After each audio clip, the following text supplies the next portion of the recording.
Hello friends, welcome back to my channel দিশাস paradise.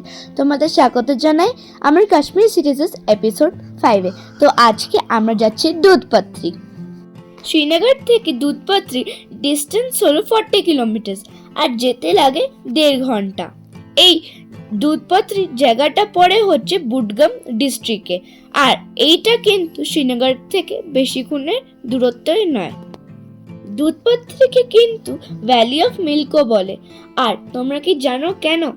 যখন এই দুধপাত্রিতে summer সিজনে এখানের যে রিভারটা শালিগঙ্গা, এই রিভারটা জলটা অনেকটা বেড়ে যায় আর দেখতে পুরো দুধের মতন লাগে।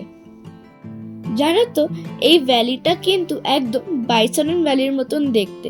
তো তোমরা যখন পেহেলগাঁওতে যাও, তোমরা কিন্তু বাইসনে ট্রেক করতে যেও না, কারণ তোমরা দুধপাত্রিতে আসলে কিন্তু এই 2-in-1 জায়গাটাই তোমরা ঘুরতে পারবে।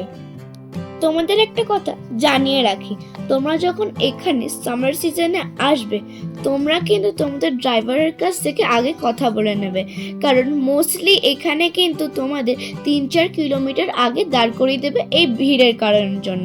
কিন্তু আমাদের ড্রাইভার আঙ্কেল এতটাই ভালো, আমাদের ঠিক মেন স্পট থেকে কিছুটা দূরত্বে আমাদের দাঁড় করিয়ে দিয়েছিল।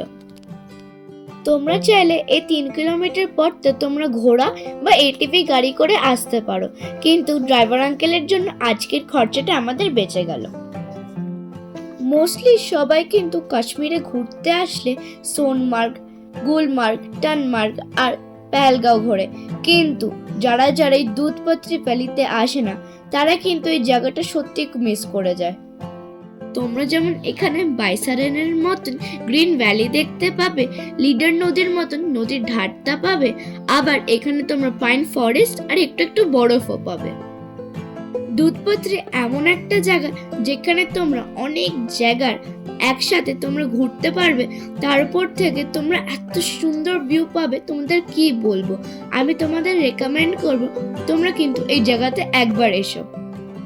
জানো, আমরা যখন বেরিয়ে যাচ্ছিলাম আমাদের সাথে একটা ইন্টারেস্টিং ঘটনা ঘটলো। হঠাৎ করে আমরা তো ভাবলাম এইখানে আর লাঞ্চ করে কি হবে, তাই আমরা শ্রীনগরে গিয়ে লাঞ্চ করবো। কিন্তু তখন আমাদের ড্রাইভার আঙ্কেল বললো যে এইখানের মাক্কি কি রুটি আর সরসো কা শাক একবার টেস্ট করতে। আর আমরা যখন টেস্ট করলাম এত ভালো লাগলো, আমরা তো আমাদের পুরো লাঞ্চ এখানেই করে নিয়েছিলাম। প্রথমে তো আমরা ভেবেছিলাম এইখানের মাক্কি কি রুটির সরসো কা শাক আমরা কলকাতাতেও খেতে পারবো, কিন্তু এইখানের মাক্কি কি রুটির সরসো কা শাক পুরো আলাদাই খেতে। এরা যেভাবে এটাকে হাত দিয়ে বেলে, তোমাদের আর কি বলবো। আমি হলফ করে বলতে পারি, এরা যেভাবে মাক্কি কি রুটির সরসো কা শাক বানায়, যা টেস্ট আসে তোমরা এটা পুরো ভারতবর্ষে পাবে না। আর হ্যাঁ, জানো তো, যখন এরা মাক্কি কি রুটির ওপর দেশি ঘিটা দেয়, পুরো টেস্টটা মানে আর কি স্বাদটা দুগুণ বেড়ে যায়। আমি রেকমেন্ড করবো তোমরা দুধপাত্রিতে আসলে এটা খেতে ভুলবে না। দুধপাত্রি থেকে ফিরে যখন আমরা শ্রীনগরে পৌঁছেছিলাম, তখন আমরা গেছিলাম এইখানের ফেমাস শঙ্কর আচার্য টেম্পলে। জানো, আমরা যখন এখানে পৌঁছেছিলাম আমরা এক্সপ্লোর করতে পেরেছি যে শঙ্করাচার্য টেম্পলে পৌঁছানোর জন্য তোমাদের কিন্তু পুরো 240 স্টেপস ক্লিয়ার করতে হবে।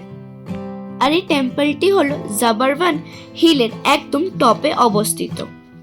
চলো তোমাদের আমি শঙ্করাচার্য টেম্পলের ব্যাপারে কিছু ইন্টারেস্টিং ফ্যাক্টস জানাই। Do you know that this temple was built in the 9th century AD by Raja Gopaditya. The temple is believed to have been visited by the philosopher Adi Shankar Acharya during his spiritual journey across India. The temple is named after him as a tribute to his visit. The temple has been destroyed and rebuilt many times over the centuries, including by the Mughal Sultan and various kings. এই টেম্পলের top থেকে যখন তোমরা সামারে আসবে, তোমরা পুরো শ্রীনগরের 360 view পাবে। যেহেতু আমরা উইন্টারে এসেছিলাম, তাই জন্য আমরা আর দেখতে পাইনি। সব মিলিয়েই আমার এই শঙ্করাচার্য টেম্পলটা খুব ভালো লেগেছে। জানো, এইখানে আমি যদিও বা ভিডিওতে দেখাইনি, আমি তোমাদের বলে রাখছি, এইখানে গড়িকুন্ড বলে একটা ছোট্ট জায়গা আছে। তোমরা যদি চাও এখানে যেতে পারো, বাট ফর দিস টাইম এখানে নো এন্ট্রি আছে। তোমরা যখন কাশ্মীরে আসছো আর তোমরা শ্রীনগরে আছো, and if you are a true devote of Lord Shiva, don't forget to visit this place. এই শঙ্করাচার্যের টেম্পল থেকে বেরিয়ে আমরা চলে গেছিলাম শ্রীনগরের ফুড এক্সপ্লোর করতে। প্রথমে আমরা একটা ক্যাফেতে গেছিলাম যেটার নাম ছিল বিস্ট্রো বুলিভার্ড আর লে ডেলিসি, যেটা হচ্ছে ঘাট নাম্বার 9 এর একদম সামনে। এটা হচ্ছে একটা অথেন্টিক ফ্রেঞ্চ ক্যাফে, আর তোমরা যদি এখানে আসো তোমরা এখানের চকলেট ক্রসেট আর হট চকলেটটা কিন্তু খেও। আমি তোমাদের হাইলি রেকমেন্ড করব, তোমরা যদি শ্রীনগরে থাকো তোমরা কিন্তু এই ক্যাফেটা ট্রাই করতে ভুলবে না। এরপর আমরা কালকের মতন ডাল লেকের সাইড ধরে আমরা হাঁটতে শুরু করলাম, আর হাঁটতে হাঁটতে জানো আমরা কি এক্সপ্লোর করতে পারলাম? World's one and only floating post office, আর এটা হচ্ছে ডাল লেকের ওপরে। তোমরা চাইলে এখানে পোস্ট কার্ড নিয়ে নিজের আত্মীয় স্বজন বা নিজের অ্যাড্রেসে একটি পোস্ট কার্ড পোস্ট করতে পারো। যেহেতু এটা আজকে বন্ধ হয়ে গেছিল তাই জন্য আজকে আর আমরা পোস্ট করতে পারিনি। তারপর হাঁটতে হাঁটতে আমরা পৌঁছে গেছিলাম ঘাট নাম্বার 19 এর সামনে, যেখানে ছিল একটা টিক্কা স্টল। এরা কাবাবের সাথে 4 রকমের চাটনি দেয়, বাদাম চাটনি, অনিয়ন আর পুদিনার চাটনি, আখরোট চাটনি আর কিউকাম্বার চাটনি। এরা কিন্তু এটাকে কাবাব বা বারবিকিউ বলে না। তোমরা কি জানো এরা এটাকে কাশ্মীরি ভাষাতে তুজ লওয়াস্তা বলে। তুজ মানে শিখ আর লওয়াস্তা মানে রুটি। তোমরা এখানে fish, mutton, chicken, whole trout ফিশের অপশন পেয়ে যাবে। -3 ডিগ্রিতে এই ডাল লেকের সামনে বসে কাবাব খাওয়ার মজাটা কিন্তু আলাদাই ছিল। যদি তোমাদের সবার আমার এই ভিডিওগুলো ইনফরমেটিভ লাগে, যাওয়ার আগে কিন্তু লাইক, সাবস্ক্রাইব, শেয়ার করতে ভুলবে না। তাহলে রোজের মতন আমি তোমাদেরকে একটা নতুন এপিসোড নিয়ে চলে আসবো। আর হ্যাঁ, আর জানো তো আজকে আমি খুব টায়ার্ড, তো আমি ভিডিওটা এখানেই শেষ করছি। তো টাটা, বাই বাই, আবার কালকে তোমাদের সাথে দেখা হবে।